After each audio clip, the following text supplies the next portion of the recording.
Welcome to Coach David Schuman's Success for Life podcast, where Coach Schuman tackles the important topics and interviews the very best in business, sports, and leadership to help you maximize your success. If you're looking to get the most out of everything you do, then listen now to the Success for Life podcast.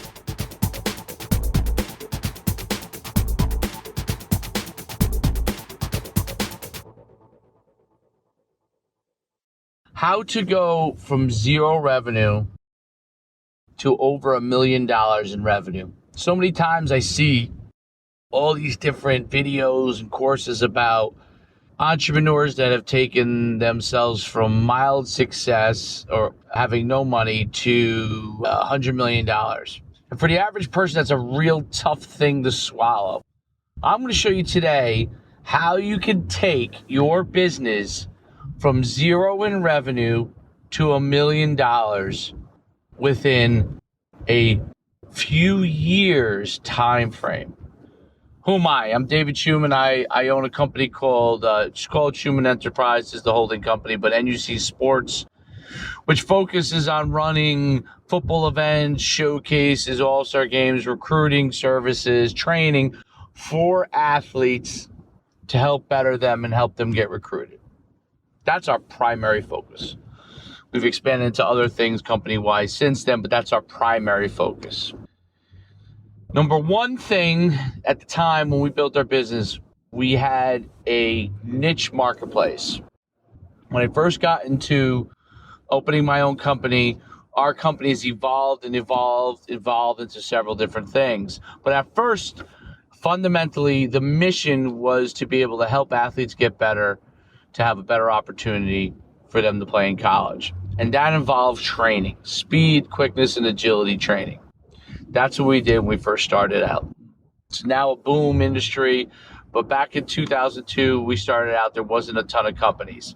We built that premise around that initial business and focused all our marketing efforts on the opportunities at the time. So from a local marketing standpoint, because we had a region that we worked out of, we focused all of our marketing within that region, which means that you'll have a lot more high-touch marketing. So if you have a niche-based business and your niche-based business is focused around certain area, back then you had to have high-touch marketing. You today can do that high-touch marketing through digital marketing development, through Facebook, Google, ads that allow you to target your community, your interest, all of those kind of things. You have to have that high touch. Okay. We did that. We developed our high touch business. And then we took the next step. So once you develop within your region, the second step we did to generate our business is provide exceptional service for our customers within that region. So we were based in New Jersey, in Bergen County. We built our customer base from a regional standpoint, built our reputation regionally. Once we did that, we then tried to figure out how we could expand into multiple regions. So at that time, we began to run events, which turned into national underclassmen combines, that we could expand to multiple regions. Once we did that, we increased our base, increased our customer service, and increased our product to that area. And then we took our next step, which would be national focus. And the key from a business standpoint, when you do that, is to be able to figure out how to focus your business so it is exceptional in each area along the way as a small business to take each step before you scale to go national. Now, I had zero money when I started out my business. Absolutely zero. Zero revenue, zero money, zero expertise in the industry. I started out as I was a track and field coach and football coach. I played football, ran track and field in college, but I actually was a finance major as an undergrad. I got my MBA in technology. And I wanted to figure out, I had some success in some startup companies in technology, how I can marry sports with technology. So in order to do that, I leveraged the technologies from a marketing standpoint that were available to me at the time and have continued to do that throughout my business as I grow. So it started out as mailers, email, which would give high touch. It would be faxing, then evolved into Google Ads, regionally targeted, some direct mail, and email advertising. Now in our modern age, we have focused on Facebook advertising, demographically, regionally targeted, and nationally targeted. We focus on Instagram, doing the same things. We focus on Twitter, doing the same exact things. And we focus on Google Ads, doing those same exact things, expanding our platform reach. You have to identify which platforms, and you have to experiment with each platform to find the best way to be able to get your information across so the customers are engaged to possibly buy. So marketing in the platform that is available, that is key. And then being able to measure what advertising that you do, how does it convert? So where does it convert into sales, and where does it convert if you're measuring leads, and understand what your metrics are. The next thing is to go and just do it. So this would be the third thing is from your expansion capabilities is to go and just do what is necessary to make it happen. And it happens in every single person that wants to start a business. You start thinking about you need to have this in place and that in place and this employee in order to do this and that employee in order to do this. And you forget the fact that you have to just do it and you have to grind it and you have to figure out how to make things happen and you have to figure out how to hire people smartly, whether it's contractors, temporary employees, part-time employees, before you bite the bullet. I've learned this the hard way, and as I expanded my business and scaled it, one of the things I thought I needed to do was to hire full-time employees. And what I learned was there was a scale capability with that, but there was also a consequence with that. So as a small business, when you start to have employees within your organization, I think is a failure among small businesses to go and hire and entrust all of their capabilities within a few employees who in these days will change companies very quickly, think they want to be in a small business, but really aren't sure. And then all of a sudden they're in a small business and they're asked to do a lot of different things. And they look at a corporation and think, wow, I could just go get paid and get home at 5 o'clock. In small business, you need dedicated people. You have to be able to motivate those people. And you need to use a mix of sometimes full-time people, but primarily probably part-time and contractors with specific skill sets that can help to improve your business. And that could be technology, that could be marketing, that could be operations, and pay those people per project. If you do that and you build the processes in place to get that done, you can scale quickly. So that brings me to my number 4 area. So number 3 is how you hire and how you begin to build the business from a marketing and employee standpoint. Number four is a really, really critical component.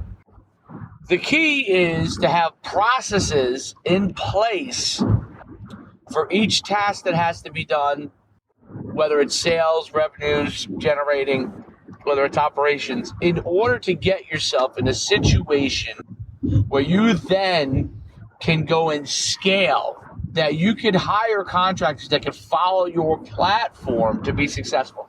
So one of the great things we did with our training and scaling platform was we took our centralized employees, developed that knowledge, and then decentralized across the country by training other people to follow the exact system that we teach.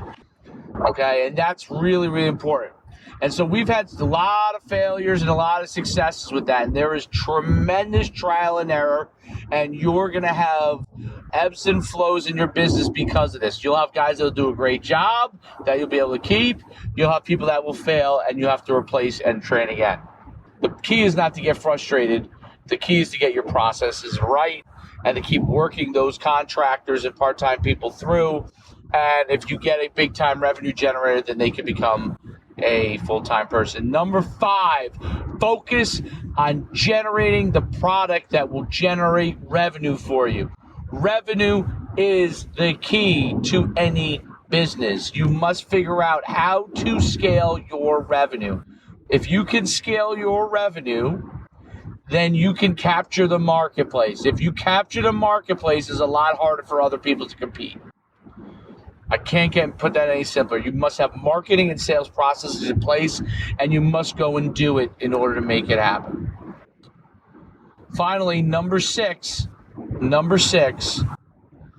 once you go and you scale and you generated revenue, you must figure out how to maintain your quality among a decentralized system.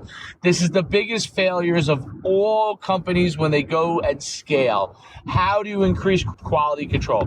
Processes are very good, but if people don't follow those processes, then you have an issue. So quality control, and I'm a big believer in this, you want to video as much as you can so you can see what's actually going on in the workplace. You need to solicit feedback from your clients in order to see what quality is being done. So people can say whatever they want, but when customers give poor feedback and you have video that shows them doing things the wrong way, that's the proof in the pudding. And as soon as you see quality control slip, you have to address that with your group. And if your group does not improve, then they are gone. Those are 6 ways to go and scale your small business from 0 to $1 million. If you follow that, you can really begin to get a plan together that can generate it. And I'll leave you with this final thought. In business, it is critical to understand that there is no replacement for the ability to go and generate sales.